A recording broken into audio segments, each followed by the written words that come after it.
আজকে প্রতিষ্ঠান নাম হচ্ছে চিকিৎসা সহকারী। আমাদের সাথে নার্স থাকে, আমাদের সাথে মেডিকেল স্টুডেন্টও থাকে, সে আমাকে অ্যাসিস্ট করছে। আমার যে এই বিশাল যুদ্ধ, এই যুদ্ধে আমরা যদি কমরেড হই, সে আমাদের সাথে সহজে সোলজার হবে।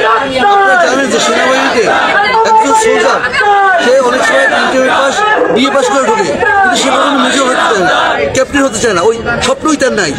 It so structure.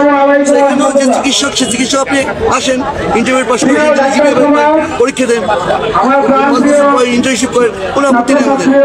দেশের এক্সিস্টিং যে সিস্টেম, সেই সিস্টেমকে তো আপনার অনুসরণ করতে হবে, তাই না? এটা যদি আপনারা এখন দেখেন, এই জন্য আমরা চাই যার যেখানে পরিধি ওই পরিধির প্রতিষ্ঠা থাকে। সহজ কথা, কিছু না। 5 বছর পরে, 5 বছর রেজিস্ট্রেশন হিসেবে আমি 2 বছর পর্যন্ত